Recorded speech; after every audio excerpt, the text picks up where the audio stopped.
Muito bem. Essa segunda parte de agora, a gente vai ver, então, duas coisas, né? Como eu falei com vocês. O algoritmo de busca em profundidade para programação inteira 0-1, então programação binária. Então, é uma forma de fazer. E depois a gente faz um modelo completo aí de um problema um pouco mais complexo, tá? Dentro dos algoritmos principalmente de binários, né? A gente tem alguns tipos de maneira de resolver, né? Por exemplo, o algoritmo do branching bound, ele é um algoritmo de enumeração implícita, né? Onde que eu vou fazendo problema 1, problema 2, então eu vou enumerando as possibilidades que eu tenho. O que seria uma enumeração explícita? Quando eu faço todas as combinações possíveis. Então, se eu faço todas as combinações possíveis, calculo o valor da função objetivo de todas elas possíveis, eu estou fazendo uma enumeração, eu estou mostrando todas elas. O que acontece é que, conforme a gente vai deixando os problemas mais complexos, fazer essa enumeração explícita torna-se inviável, né? Se nós pensarmos aí em combinações, arranjos de possíveis soluções, na hora que eu elevo 2 elevado a 20, eu já tenho um número bem grande aí de combinações possíveis, né? Então começa a ficar inviável fazer essa enumeração explícita. Então a gente acaba criando algoritmos de enumeração implícita de uma maneira tal que eu só construo aquilo que me interessa, tá? Então o algoritmo genético, talvez que é o mais famoso de todos, ele tenta fazer isso, ele tenta enumerar algumas soluções, construir soluções que é algumas das combinações entre zeros e uns, cada variável pode ser 1, 0 e 1, e eu tenho uma combinação disso, e eu tento enumerar algumas soluções de uma maneira mais inteligente, né? Eliminando ou não enumerando aquelas que as soluções são muito ruins, né? Quando a gente faz isso, então essa enumeração implícita, ela pode ser um algoritmo exato ou ela pode ser um algoritmo de aproximação. Por exemplo, o algoritmo genético, que é uma meta-heurística, é um algoritmo de aproximação, porque não tem nenhuma garantia de que eu vou chegar no ótimo. Eu tenho que, dentro do algoritmo genético que eu estou programando, maneiras inteligentes de gerarem novas possíveis soluções ou enumerar possíveis soluções, de maneira que eu tenha uma chance grande de que a próxima solução que eu obtenha seja melhor do que as soluções que eu tinha anteriormente, tá? Então eu tenho que, a minha inteligência tem que ser isso. E quando eu paro de gerar essas coisas, quer dizer que eu estou convergindo, não estou conseguindo sair da solução que eu atingi naquele momento, que pode ou não ser a solução ótima, né? Mas nós não temos garantia nenhuma. Mas existem alguns algoritmos que tentam construir essa solução de uma maneira mais... como que eu posso dizer assim? Construir ela uma enumeração com mais inteligência, de maneira com que eu só explore aquilo que me interessa e eu chegue na solução ótima, que é o caso desse algoritmo aí de busca em profundidade, tá? Esse algoritmo de busca em profundidade tem num livro que nem lembro qual foi o nome dele, Introdução, acho que é Introdução à Pesquisa Operacional, é um livro bem fininho, e ele é uma variação do algoritmo de Balas, tá? Ele é uma variação do algoritmo de Balas para enumeração explícita, tá? Implícita, perdão. Tá? O algoritmo de Balas é um algoritmo de enumeração que chega no ótimo, isso aqui é uma variação bem próxima do algoritmo de Balas, tá? Basicamente, o que a gente tem? Então, a gente, ao invés de sair e construir uma solução qualquer, a gente tenta gerar a melhor solução possível verificando a cada construção se vale a pena ou não vale a pena transformar aquele valor em 1 ou 0. Em que sentido? No sentido de avaliar se está, primeiro, cumprindo tudo aquilo que tem que cumprir com relação às restrições, obedece às restrições, e se isso vai contribuir para a função objetivo de maneira boa. Tá?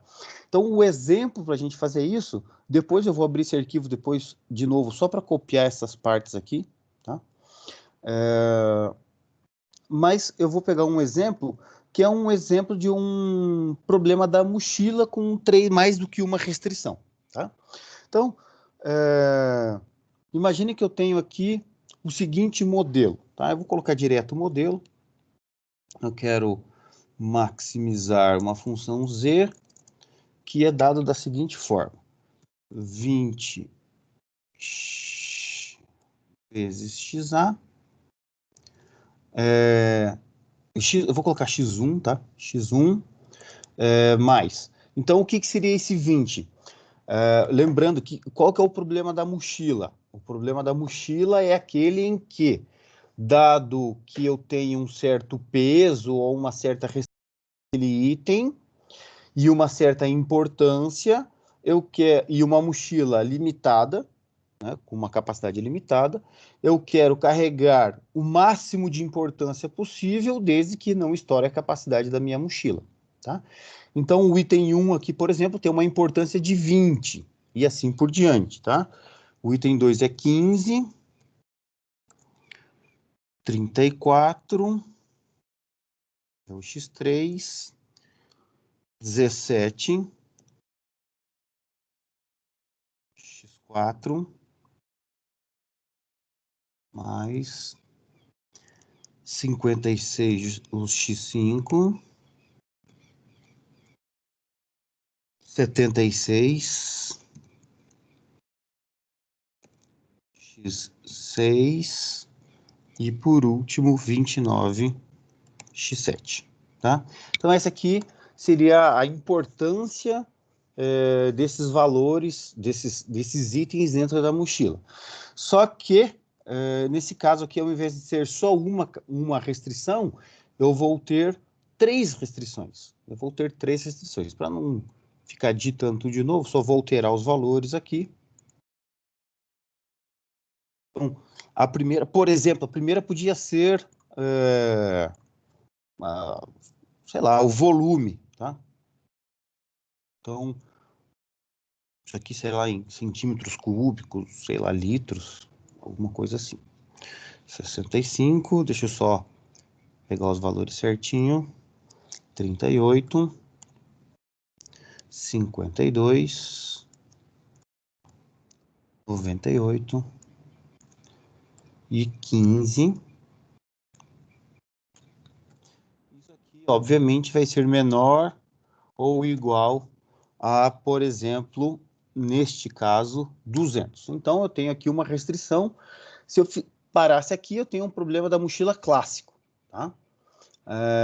Como a gente tem 3 restrições, então, como se fosse aqui volume, peso e, sei lá, periculosidade, valor agregado, custo, sei lá, qualquer outra restrição, tá? Deixa eu só agora colocar aqui os outros, né? Aqui é 34, 94, 28, 21. O D é 0, que é o 4 é o 0. Aí aqui é 21, 73, 48 e o último ali é 250. E a última restrição,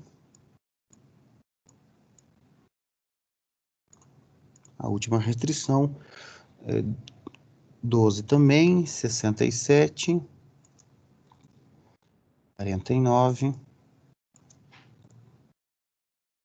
8, 42, 25, 53, menor ou igual a 150. Muito bem. Então tá aí. Então esse seria o meu modelo, né? Obviamente eu vou colocar aqui XI é binário, tá? Para simplificar a nossa maneira com que a gente está fazendo aqui. Muito bem. O que esse algoritmo ele faz, tá? Primeira coisa que, o que eu quero, né? Só lembrando, né? Eu quero maximizar isso, quero colocar um item de cada um dos 7, no máximo um item de cada um deles, desde que satisfaça todas as restrições aqui e que eu consiga a função objetivo aí ao maior possível, tá? Ele parte sempre, vou até colocar aqui umas linhas aqui que eu vou precisar. Ele parte sempre ordenando da maior para menor importância, tá?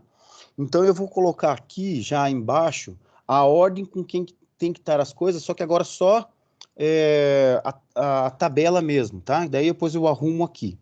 Então aqui o maior, ó, 76 é o X6. Então o começo do algoritmo de busca em profundidade é sempre ordenando isso do maior para o menor, tá? Dentro da função objetivo. O segundo é o 56, lá na função que é o x5. Então, eu vou até colocar aqui. Aqui é 76, aqui é 56. Depois, em terceiro, vem o 34, que é o x3. O 34. Depois vem o 29, que é o x7. Depois vem o 20, que é o x1. Depois do x1 vem o 17, que é o x4. E, por fim, o 15, que é o x2.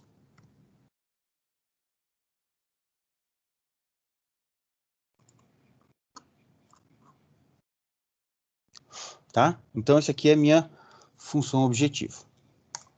Muito bem. Aí, aqui eu vou ter as restrições, né? Restrição 1, restrição 2 e restrição 3. É claro que eu tenho que ter as colunas corretas aqui, tá? Eu vou só digitar aqui rapidinho, 98, 73 e 25, só confirma aí para ver se a anotação que eu fiz aqui no papel está igual à anotação ao que eu escrevi aí, 52, 21, 42, tá? De acordo com as restrições, 65, 28, 49, o x7, 15, 48 e 53, 15, 48 e 53, 12, 30, 12, x4, 38, 08, e o x2, 54, 94, 67. Beleza. Então, teoricamente, é isso. Obviamente que essa sequência aqui é a sequência que eu vou olhar aqui. Muito bem. Então, agora a gente parte agora para as iterações, tá? A iteração 0, a gente vai colocar aqui... eu vou deixar sempre 3 valores. Ou ele vai ser 1, ou ele vai ser 0, ou ele vai ser vazio, tá? A iteração 0 vai ser tudo vazio, tá? Vazio quer dizer, eu não sei o que eu vou colocar ainda. O que é o limitante do algoritmo de busca em profundidade? É o valor que eu posso chegar na função objetivo com as variáveis, com as definições que eu tenho agora. Isto é, que valor que eu posso chegar a esse com essa solução agora? Bom, teoricamente, eu não sei se eu vou colocar 1 ao 0, eu posso colocar todo mundo, certo? Então, eu vou fazer o seguinte, eu vou colocar aqui uma função soma C, tá? Vou somar esse cara aqui. O meu intervalo vai ser diferente do zero, tá? Se ele for diferente do zero, ó, faltou aqui o G, o H. Se ele for diferente do zero, eu vou somar esse valor aqui. Ou seja, se eu colocar zero em algum momento embaixo desse valor, quer dizer que eu não estou mais em dúvida, quer dizer que eu estou dizendo, não vai entrar na solução agora. Então agora... Tá tudo certo aí? Certo. 244. Será que tem algum valor errado? Aqui está 247 na minha anotação. Espera um pouco. 76, 56, 34, 29, 20, 17. Ah, aqui é 15, não é 12. 15. 15. Beleza. Então agora sim.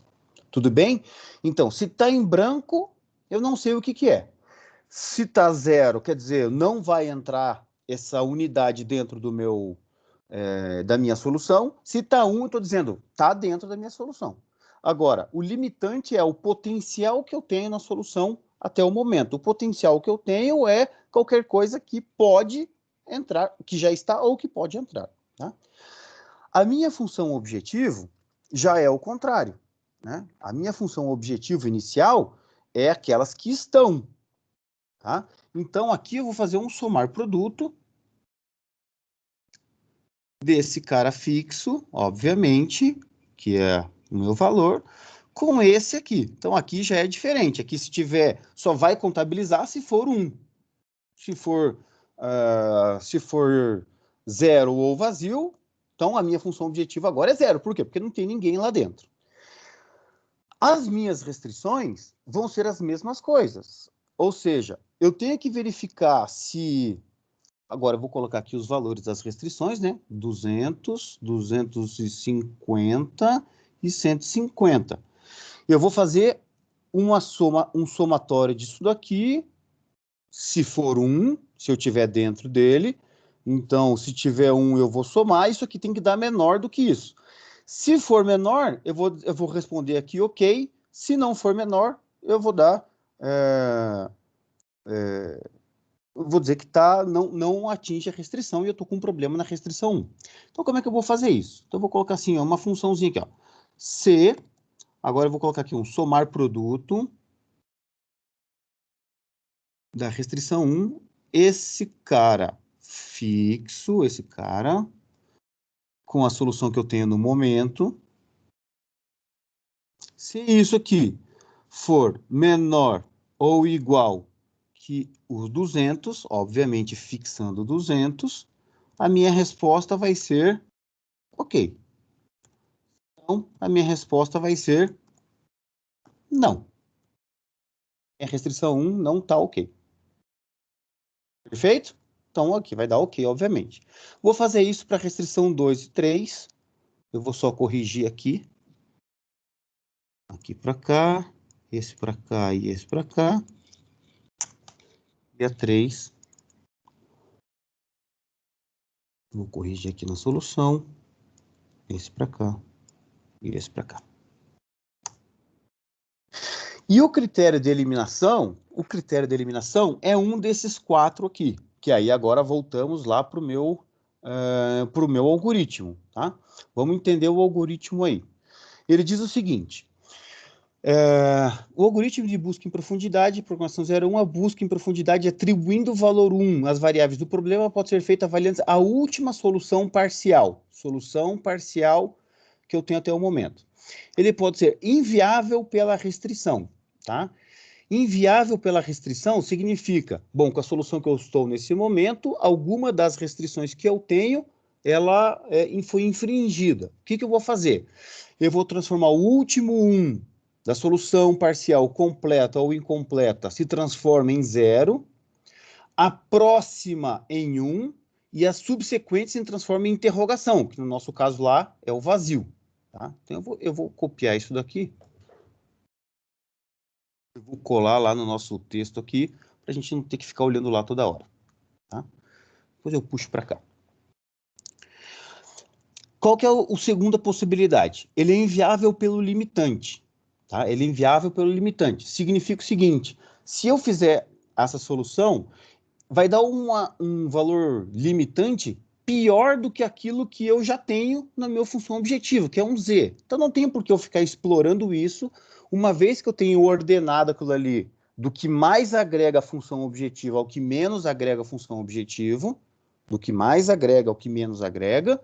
Se eu for tirar o último para colocar o próximo, eu sei que eu vou piorar ainda mais a função objetivo. Então, se o meu limitante já é menor do que uma solução que existe, não faz sentido eu continuar. Então, ele vai ser inviável pelo limitante. O que eu vou fazer? Eu vou pegar o penúltimo 1 da solução parcial completa ou incompleta, vai se transformar em 0, a próxima variável em 1, e o resto eu coloco tudo ainda para definição. Limpo tudo que eu tenho dali para frente. Eu tenho uma terceira possibilidade, que eu tenho uma solução viável com solução parcial completa. Ou seja, aquela solução ali está tudo certo. Todas as restrições estão verificadas, está tudo certo, eu tenho uma solução. Beleza, mas eu ainda posso explorar mais porque eu tenho um limitante maior. Então eu vou olhar, a última variável for 0, o último 1 se transforma em 0, o próximo em 1 e as subsequentes em interrogação. Caso contrário, quer dizer, se a última variável for 1,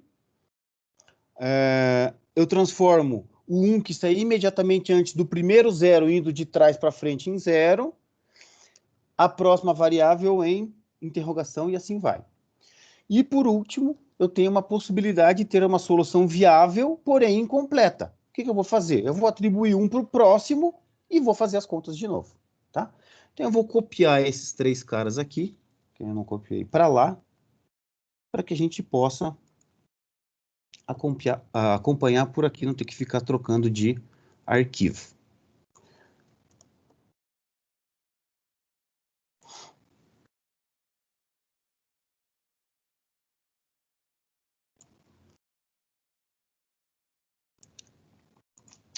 Muito bem. Ctrl V.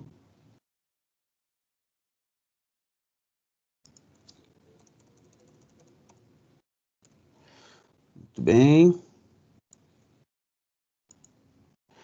Eu vou trazer isso aqui tudo para cá.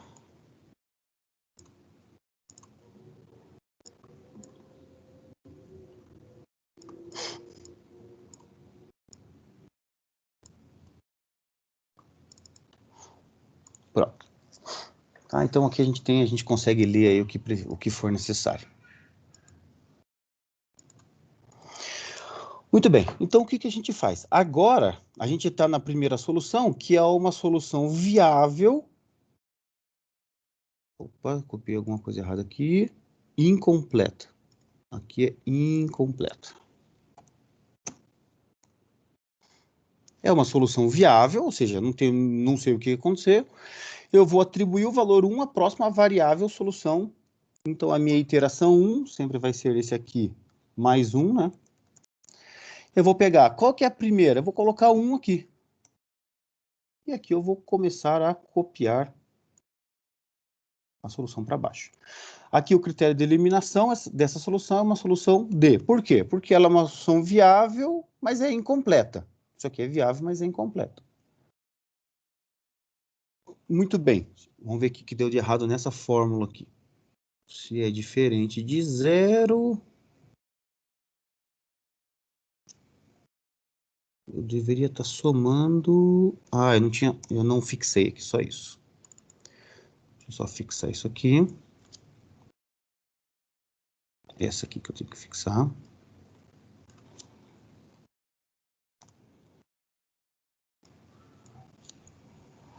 Muito bem, então olha só o que aconteceu.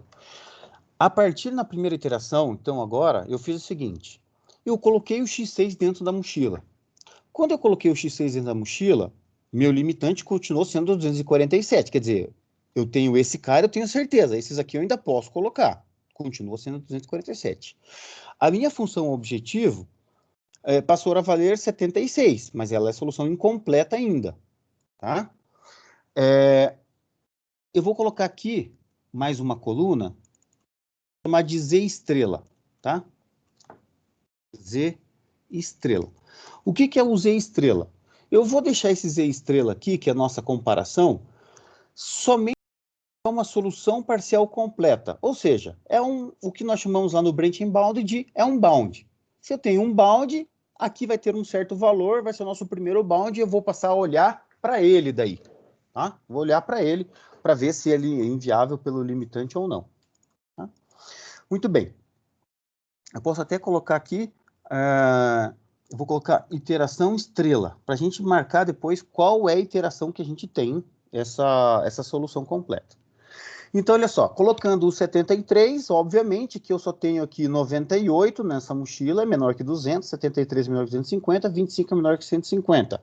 As três restrições estão ok, beleza, tá tudo certo. O meu critério de eliminação continua sendo o D, isto é uma solução viável com uma solução parcial incompleta. Muito bem, venho para cá. Agora eu tenho um aqui, vou colocar um de novo, porque ele diz assim, se é uma solução parcial incompleta, atribui o valor 1 à próxima variável da solução parcial. Beleza, fiz isso daqui, puxo para baixo. Continuo aqui 247, minha função objetivo 132, todas as restrições estão ok, beleza, até agora nada. Vou para a próxima iteração.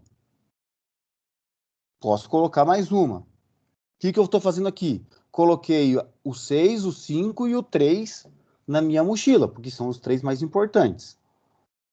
Legal, vou alterar aqui. Vou puxar isso aqui já para baixo, para a gente poder ver o que acontece automático, tá? Quando eu coloco agora o 3 aqui, olha só.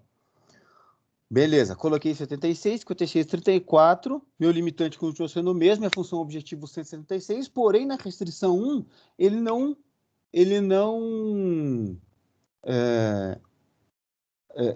satisfaz. Vamos dar uma conferida. 98 mais 52 mais 65 dá 215. Ele tem que ser menor que 200. Não. Então, essa solução é uma solução que nós chamamos de inviável pela restrição. Então, é o A. Então, vamos olhar aqui agora. A gente muda aqui para o A. Tá? Deixa eu fixar essa coluna.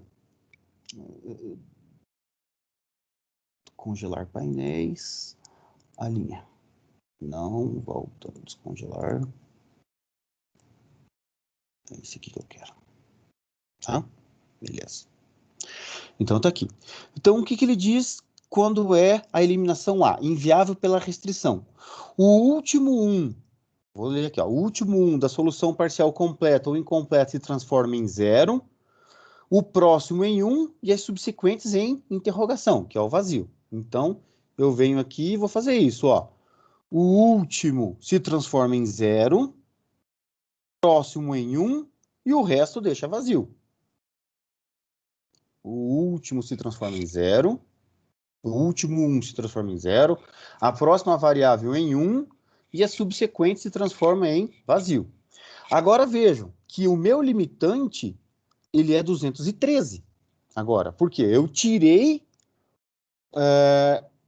o x3, que é 34 daqui. Então, o 247 menos o 34 é 213. Esse é o meu limitante.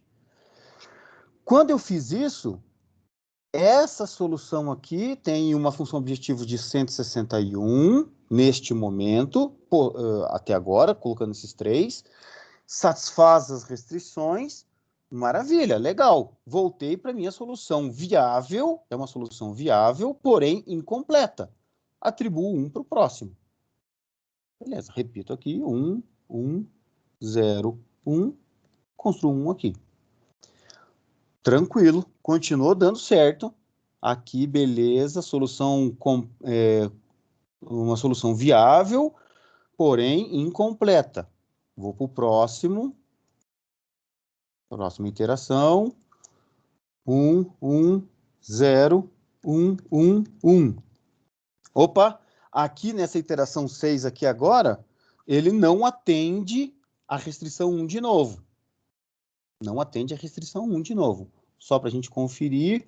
Ó, é essa soma até aqui, 280 menos 65, dá 215. É menor que 200, é maior que 200, então realmente não atende. O que eu faço? Transformo esse... Aqui agora é o critério A, que é inviável pela restrição.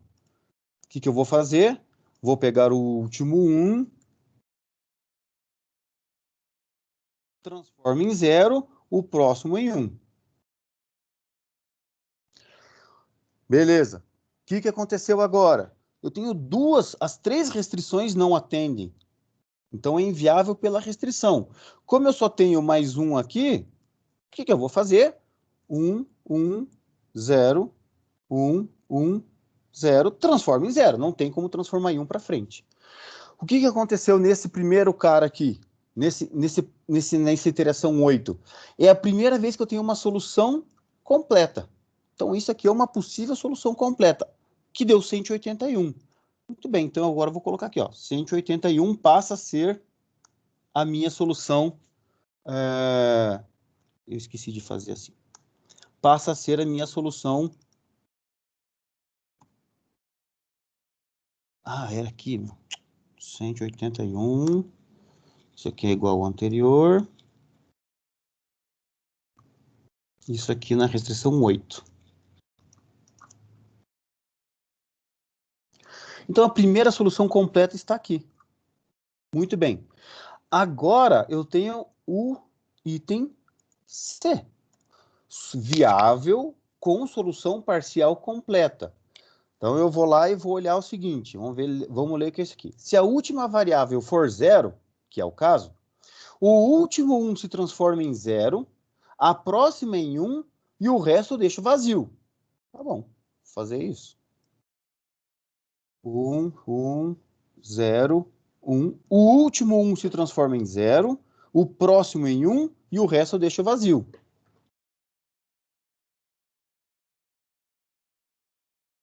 Muito bem, o limitante agora é 193, a minha função objetivo por enquanto é 168, porém eu tenho um cara que não atende aqui, que é a primeira restrição. Se não atende a restrição, eu tenho o motivo de eliminação A.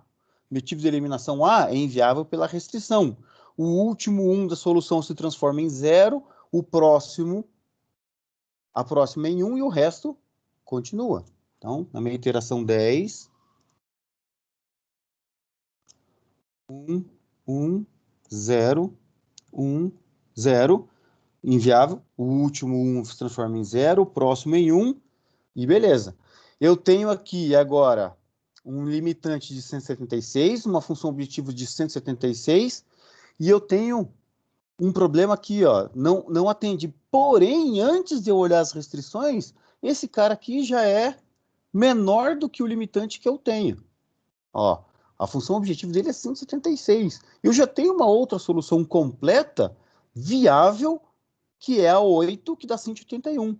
Então, esse cara aqui é eliminação pelo item B. Ele é inviável pelo limitante, não adianta eu continuar explorando ele, tá? Quando ele é inviável pelo limitante, eu olho o penúltimo 1 da solução completa ou incompleta se transforma em 0, a próxima em 1 e o resto continua.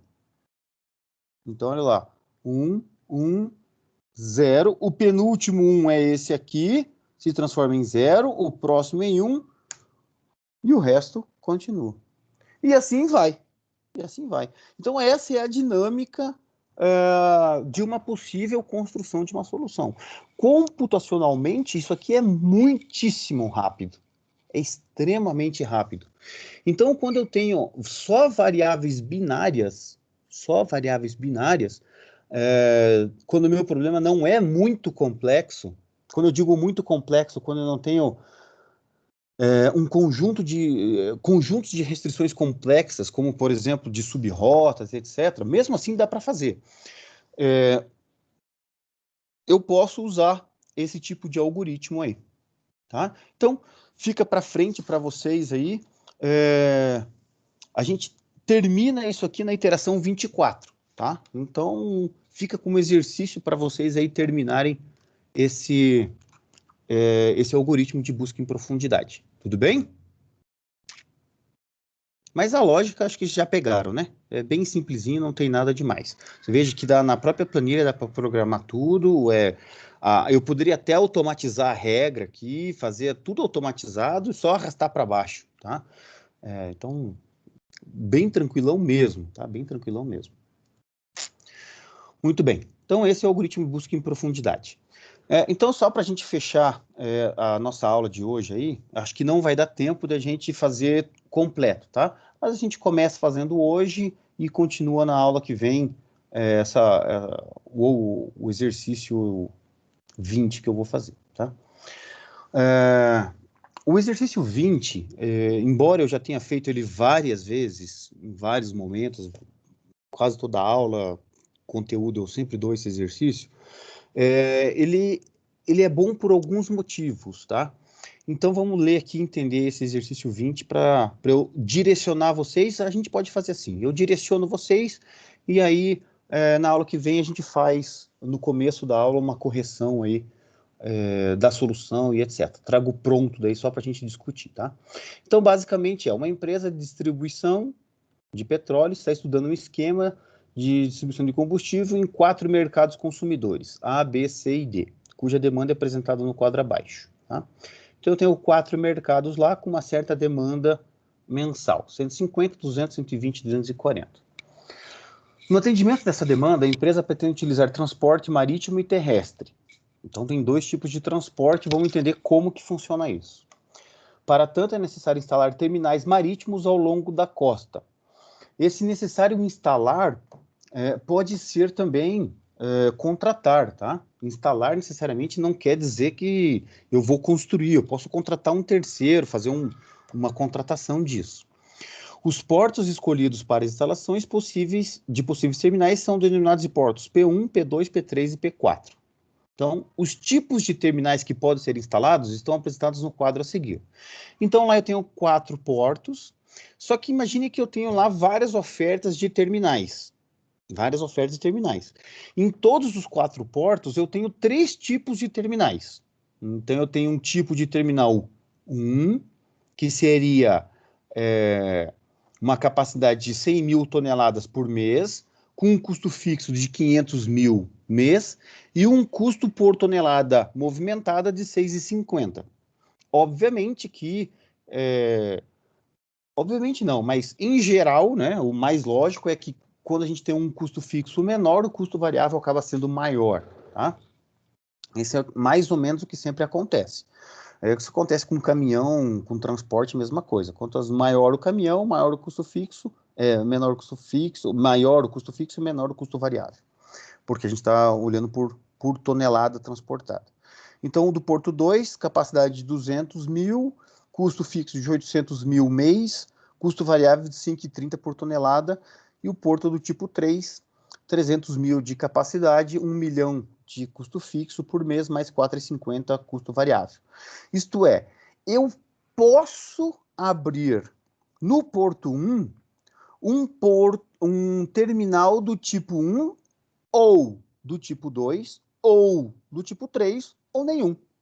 Pode ser que o porto 1 não seja um porto adequado para fazer o transbordo que eu preciso. Então, a mesma coisa vale para todos os outros portos. Eu tenho aqui um porto e 3 tipos. Então, aqui eu tenho 3 possíveis escolhas, mais 3 possíveis escolhas, mais 3 possíveis escolhas, mais 3 possíveis escolhas. Então, eu tenho 12 possíveis escolhas. Porto 1 do tipo 1, Porto 1 do tipo 2, Porto 1 do tipo 3. Porto 2 tipo 1, Porto 2 tipo 2, Porto 2 tipo 3 e assim por diante. 12 possíveis escolhas para escolher algumas delas. O que está implícito aqui? Que, obviamente, não faz sentido eu, por exemplo, abrir o Porto 1 e o Porto 2... no Porto 1, 2 terminais, um do tipo 1 e do tipo 2. Não, porque só faz sentido eu abrir um tipo de terminal em cada porto, se eu for fazer o transbordo por aquele porto. Então, lá no Porto 1, o porto tipo 1, tipo 2 ou tipo 3, no máximo um deles pode ser escolhido. No Porto 2, tipo 1, tipo 2, tipo 3, no máximo um deles. Por que eu digo no máximo? Porque pode ser que nenhum deles sejam escolhidos. O combustível a ser distribuído na região pode vir de duas refinarias distintas. A refinaria 1 tem uma capacidade de produzir adicionalmente 600 mil toneladas mês, a um custo de 350 por tonelada. A segunda refinaria, uma capacidade ociosa de 550 mil e um custo unitário de 370. Então, o que ele está dizendo simplesmente é que eu tenho como trazer essa quantidade a mais de combustível, e onde eu tenho 600 mil de capacidade, custa 350, onde eu tenho 550 mil de capacidade, 370.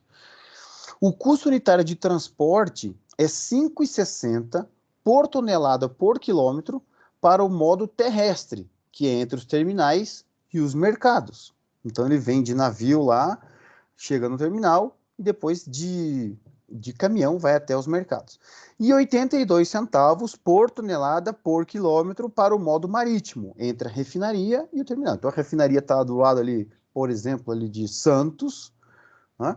Ela já vai embarcar no terminal e ali já consegue ir direto para onde que tem que ir para o mercado e depois uma certa distância terrestre.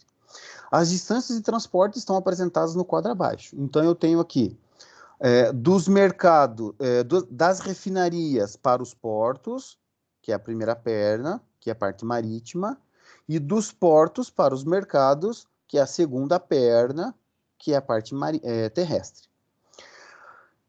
Muito bem. Formule o modelo para determinação de um esquema ótimo de distribuição de combustível e de implantação dos terminais. Resolva o modelo formulado e analise os resultados. Muito bem. Então, aqui nós temos alguns conceitos para a gente finalizar transporte e designação que a gente acaba usando aqui, daqui para frente, quase sempre as mesmas lógicas, tá? Então, por exemplo, parcialmente eu teria uma designação de refinarias para portos.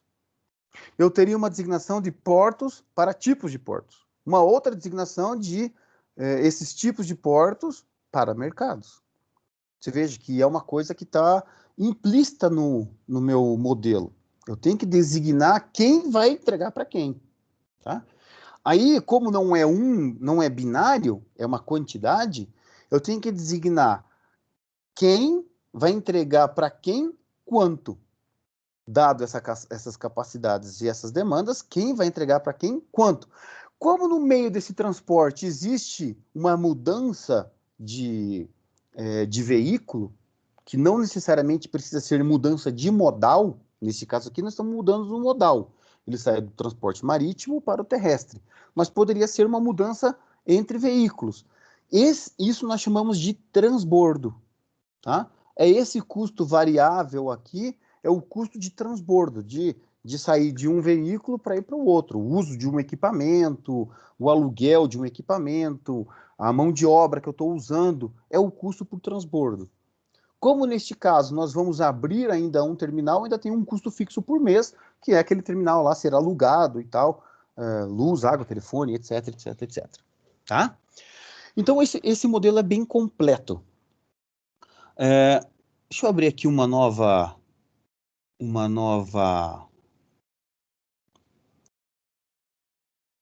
planilha. Então eu vou colocar aqui, ó, exercício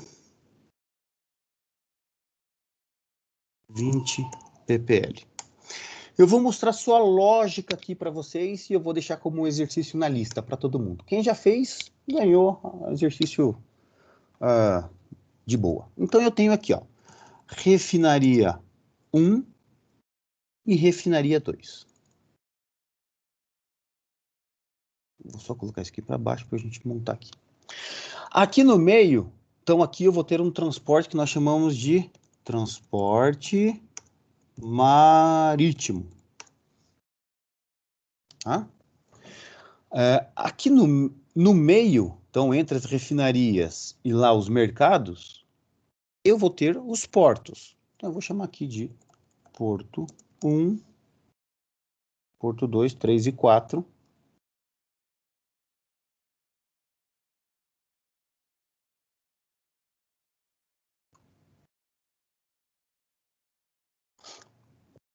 Tudo bem? Beleza. Só que cada porto eu posso abrir do tipo 1, do tipo 2 ou do tipo 3. Deixa eu abaixar um aqui para a gente poder fazer, para ficar bem claro.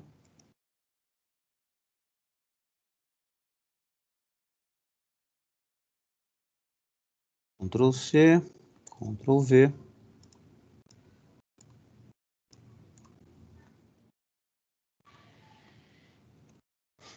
Ctrl V. Tudo bem? E aí tem uma segunda parte, que é o nosso transporte agora terrestre. Tudo bem, que é os 4 mercados. Mercado 1, 2, 3 e 4. O que eu estou fazendo aqui, gente? Lembra que eu falei para vocês que a partir de um certo momento, quando a gente começa a criar um pouquinho de habilidade em modelagem, vai ficando cada vez mais fácil visualizar isso, esse modelo matemático, dentro de um esquema, de uma figura, de um fluxograma, de um desenho, alguma coisa que facilite essa nossa visualização do problema como um todo, tá? Então, aqui já começa a perceber de que nós temos 2 locais, que esse local aqui está ligado com todo mundo, mas não é com todo mundo só com os portos, porque a refinaria 1 pode entregar para o porto 1, sendo do tipo 1, ou do tipo 2, ou do tipo 3. Então, a refinaria 1 aqui tem 3 ligações com o porto 1. O porto 1 tem 3 ligações com o mercado 1, 3 ligações com o mercado 2, 3 ligações com o mercado 3, 3 ligações com o mercado 4. Eu sei que se o porto 1 enviar para o mercado 3, por exemplo, a ligação do porto 1, se for do tipo 1 ou do tipo 2, do tipo 3, só uma delas vai ter quantidade, as outras duas não pode ter quantidade.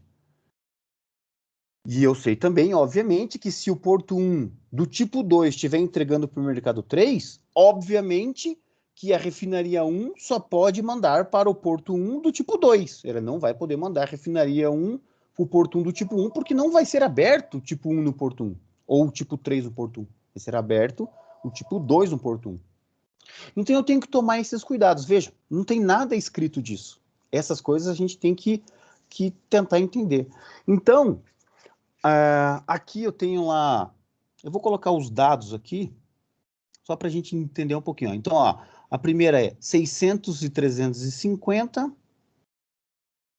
Aqui eu tenho uma capacidade de 600 mil, a um custo de 350 por tonelada, e aqui então era o 550 mil, a um custo de 370 reais a tonelada. Né? A tabela aqui eu não vou colocar porque é muito grande, eu vou colocar a demanda do mercado lá, que é fácil, né? 150, 200. Então, a demanda aqui vou colocar do lado, 150 mil, 200 mil, 120 mil, 240 mil. Tá?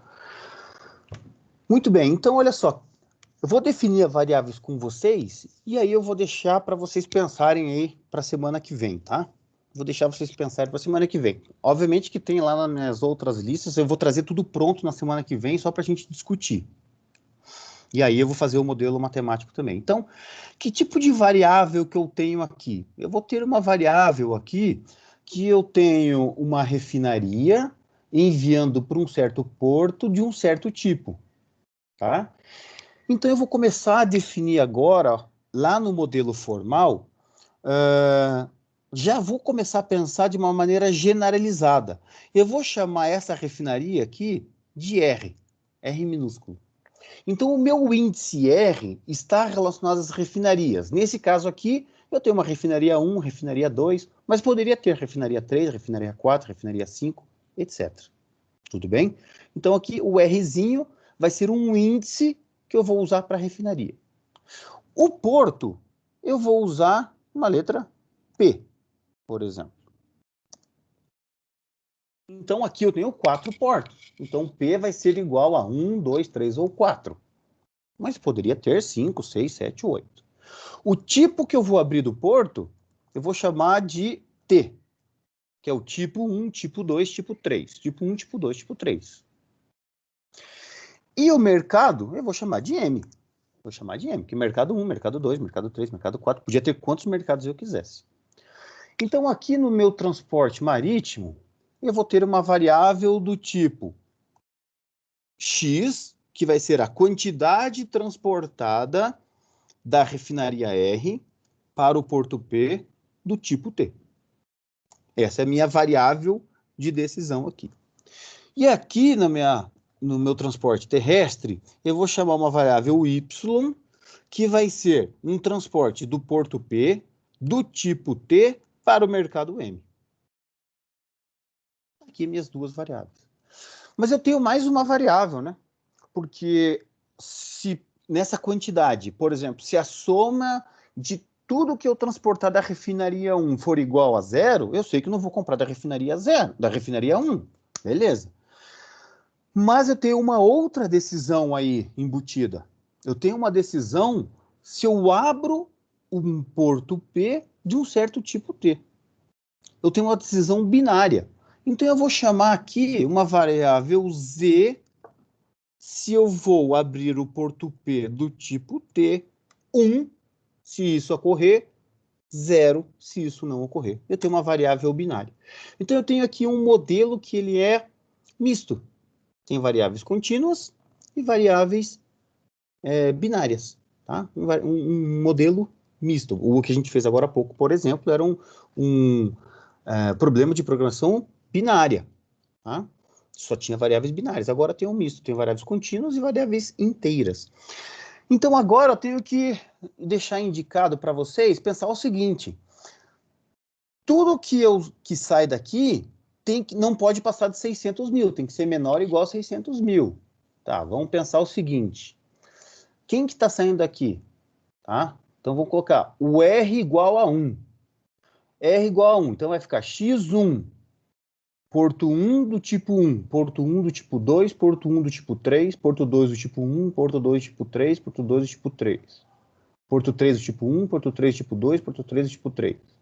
Então eu vou ter ali x111 mais x112 mais x113 mais x121 mais x122 mais x123 mais x131 e assim por diante até todo mundo. Já pegaram um jeitão aí, né?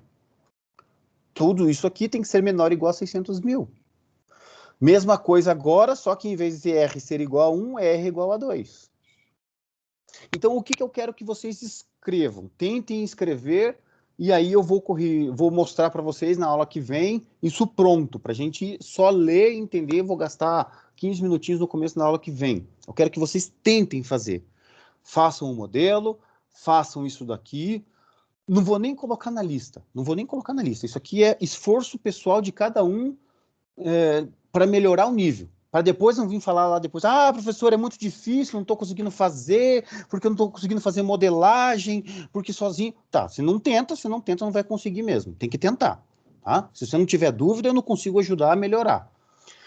Então, vai fazer o modelo matemático aqui desse problema, vai pegar no Excel aqui, vai resolver no Excel, se não der fazer no Excel no OpenSolver, eu mostro na aula que vem, não deu tempo hoje.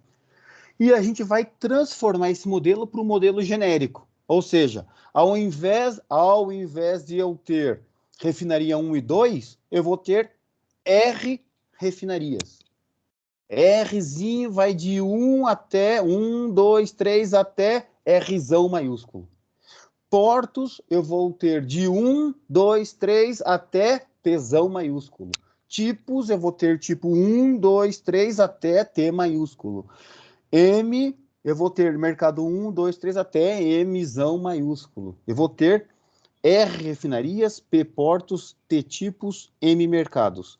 Cada refinaria precisa ter 2 parâmetros. Capacidade da refinaria, então lá vou chamar de, sei lá, CAPR, e um custo R, que é o custo de produzir por tonelada. Cada porto, cada tipo eu vou ter uma capacidade, um custo fixo, um custo variável. Cada mercado vai ter uma demanda. Cada ligação entre uma refinaria R e um porto P tem uma distância. Uma distância R, vou colocar dist, uma distância RP. Cada ligação entre um porto e o mercado, eu vou ter uma distância PM.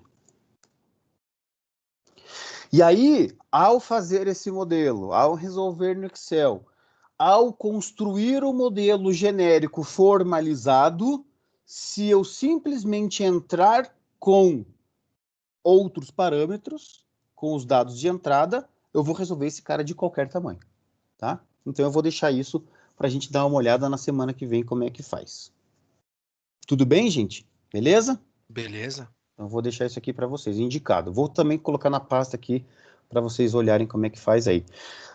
Eu sei que tem pronto, tá? Ó, tá na gravação isso. Eu sei que tem pronto em outro canal. Mas antes de olharem pronto, eu quero que vocês tentem. Agora sim, lembra lá no início, para quem está fazendo PL comigo desde o início, que eu falo, olha, vejam pronto, vejam pronto, vejam pronto, vejam pronto. Agora, eu falei assim, em algum momento eu vou falar para vocês, agora tentem. Beleza, agora eu estou falando para vocês. Tentem, antes de fazer pronto. Tentem, porque agora a gente precisa criar as dúvidas em vocês, e aí vocês viram que funciona o negócio de colocar dúvida ali e tal, a gente vai discutindo e resolve o problema. Eu preciso criar essa dúvida em vocês, porque essa dúvida é que vai gerar o conhecimento para sempre aí de vocês, tá?